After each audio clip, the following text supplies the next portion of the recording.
테슬라 소식입니다. 1. 머스크, 주식 50억 달러어치 팔았다.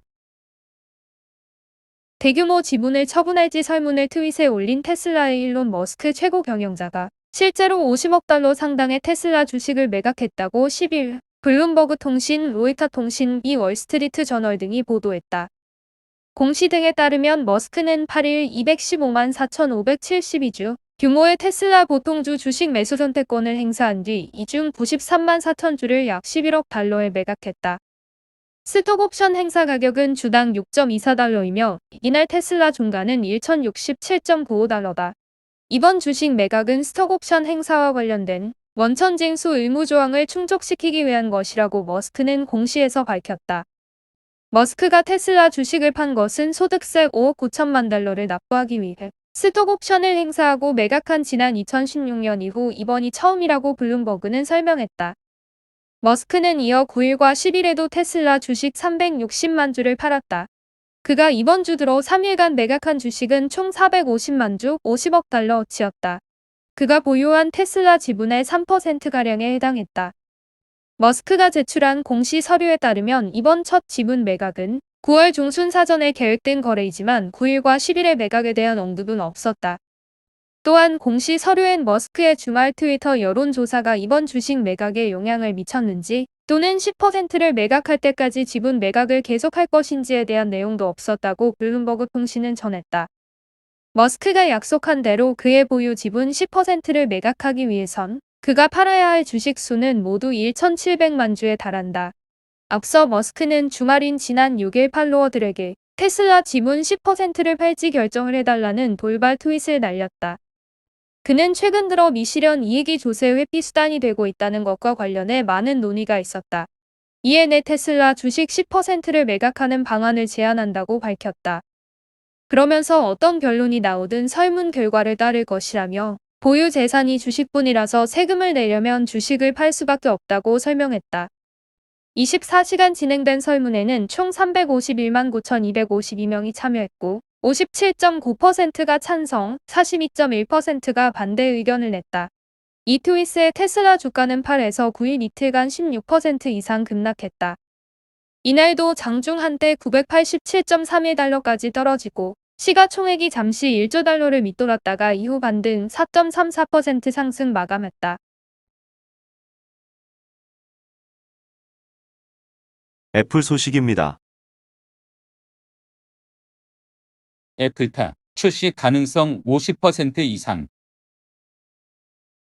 애플카의 출시 가능성이 50% 이상이라는 분석이 나왔다. 시장 조사기관 이즈마킷은 12일 이매지닝 더 애플 카 보고서를 통해 전략적 관점에서 볼 때 애플의 자동차 벤처는 의미가 있다며 이같이 밝혔다. 이어 애플이 어떤 차량 부문에 주력할지는 아직 확인되지 않았지만 가족 중심의 임무를 고려할 때 테슬라 모델 X와 혼다 SUV 이 콘셉트의 사이에 위치할 수 있다고 봤다. 이즈마킷은 또 애플의 핵심 임무는 최고의 사용자 경험을 제공하는 데 집중돼 있다며 소비자를 위한 편리한 절충을 강요할 수 있다고 설명했다. 애플카 출시 시기에 대해서는 2024년에 데뷔가 제한됐지만 꽤 빡빡한 기간으로 보인다며 외부 제조 파트너에 의존하는 경우 연간 15만 대 이상 제조할 것이라고 분석했다. 또 대규모 OEM과 파트너 관계를 맺는 옵션을 통해 대량 생산 기반을 구축하고 제조 공정에 대한 부담을 줄일 수 있을 것으로 전망했다. 시장 출시 시간도 단축할 것으로 기대했다. 이 과정에서 이즈마킷은 애플이 소비자 가전제품의 성공을 재현하기 위해 하드웨어 및 소프트웨어 개발 및 통합에 대한 엄격한 통제가 필요하다고 설명했다. 다만 OEM 파트너를 단순히 외부 제조업체 또는 공급업체로 강등하는 것이기 때문에 자동차 기반 OEM 업체들은 멸망하지 않을 것이라고 강조했다. 이에 이즈마킷은 LG나 마그나 같은 파트너와 주요 부품을 계약하는 방식으로 애플카가 이뤄질 가능성이 있다고 봤다. 한편 애플은 지난 2014년 프로젝트 타이탄이라는 이름으로 자율주행차 사업부를 신설했다. 2024년에서 2025년에 첫 전기차 생산을 목표로 잡은 것으로 알려졌다.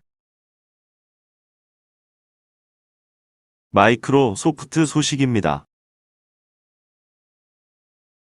1. 메타와 협업 틀 통합. 메타가 마이크로소프트와 파트너십을 맺고 자사 기업용 협업, 소프트웨어 워크플레이스를 팀스와 통합한다고 발표했다. 메타가 마이크로소프트와 협업 툴을 통합한다. 이에 따라 이용자는 메타 워크플레이스와 MS 팀스에서 제공하는 각종 콘텐츠와 기능을 자유롭게 오가며 쓸 수 있다. 10일 CNBC 보도에 따르면 메타는 MS와 협업 툴을 통합하기 위한 파트너십을 체결했다. 이로써 이용자는 팀스 애플리케이션에서 워크플레이스 콘텐츠에 접근할 수 있게 되며 워크플레이스 앱으로는 팀스 영상회의에 참석할 수 있게 된다.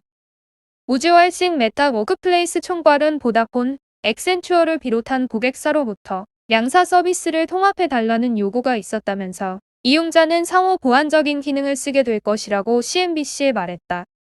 메타와 MS는 기업용 협업 소프트웨어 시장에서 양대 라이벌로 경쟁해왔지만 양사 서비스 영역이 완전히 겹치는 것은 아니다. 메타 워크플레이스가 회사 전체를 연결하는 데 초점을 둔 서비스라면 MS 팀스는 직접적인 동료 간 실시간 소통에 초점을 뒀다. 이번 협력으로 더 큰 혜택을 보는 쪽은 메타가 될 전망이다. 이용자 수 측면에서 워크플레이스가 팀스에 크게 뒤지기 때문이다. 워크플레이스는 지난 5월 유료 이용자가 700만 명을 돌파했다고 발표했지만 팀스는 지난 7월 월간 활성 이용자가 2억 5천만 명에 이르렀다고 밝힌 바 있다. MS는 팀스 외에도 기업용 소셜 네트워크 SW 야머를 제공하고 있다. 야머는 메타 워크플레이스와 직접적으로 경쟁하는 SW로 워크플레이스 이용자 수를 대폭 상회하는 수천만 명의 이용자를 보유한 것으로 알려졌다. 워크플레이스는 MS 오피스 365와 쉐어포인트, 애저 액티브 디렉토리, 원드라이브, 팀스와 통합되지만 야머와의 통합은 아직 결정되지 않았다. 신총괄은 워크플레이스는 커뮤니티 연결에 강하고 팀스는 생산력에 강하다면서 최고 제품 두 개를 통합함으로써 직원 경험을 향상할 수 있을 것이라고 말했다. 아마존 소식입니다. 1. 엘라베마의 물류센터 건설. 세계 최대의 전자상거래 기업 아마존이 몽고메리 등 엘라베마주 세계 도시에 1억 달러를 투자해 물류센터를 건설한다.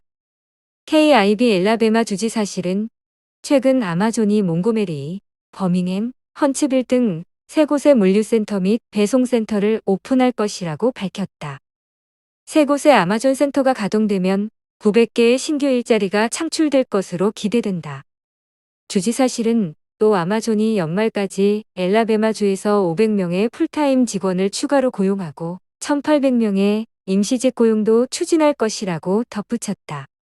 몽고메리 상공회의소에 따르면 몽고메리에는 65만 스퀘어피트 규모의 최신 아스드 물류센터가 들어선다. 엘라베마주에 아마존 아스드 물류센터가 건설되는 것은 이번이 처음이다. 보잉 소식입니다. 1. 737맥스 국내 운항금지 풀리나. 잇따른 추락사고로 국내 운항이 중단됐던 보잉 737 맥스 항공기의 운항 재개 여부가 다음 주 결정될 전망이다.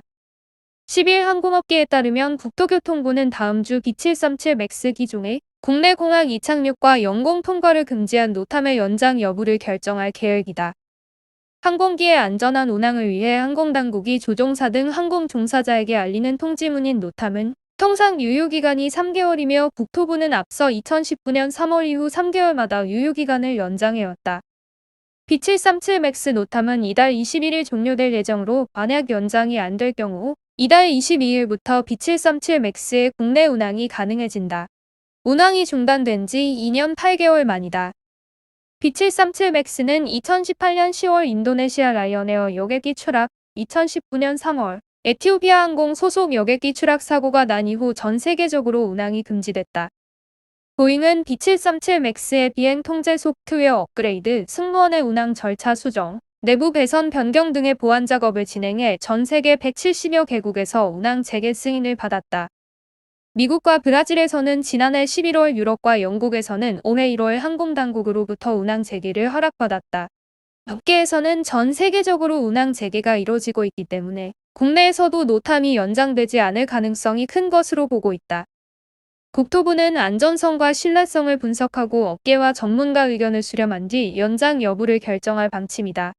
B737 맥스의 국내 운항이 재개되더라도 당분간 국내 공항에서 해당 항공기에 탑승하기는 어려워 보인다.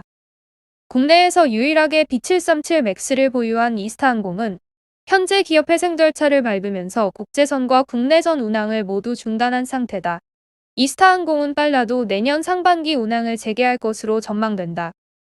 대한항공, 제주항공, 티웨이항공은 사고 이전 B737 맥스 도입을 결정했지만 도입을 보류했다. 대한항공은 2015년 보잉과 B737 맥스 50대 도입 계약을 맺었다. 조원태 대한항공 회장은 지난 8월 글로벌 항공 전문지 플라이트 글로벌과 인터뷰에서 737 맥스에 대한 신뢰는 변함없고 맥스가 이제 가장 안전한 항공기 중 하나라고 믿는다고 언급한 바 있다. 항공사의 한 관계자는 신종 코로나 바이러스 감염증 여파로 국제선 운항이 마비된 상황에서 당장 신형 항공기를 도입할 것 같지는 않다면서 천천히 도입 시기를 검토할 것이라고 말했다.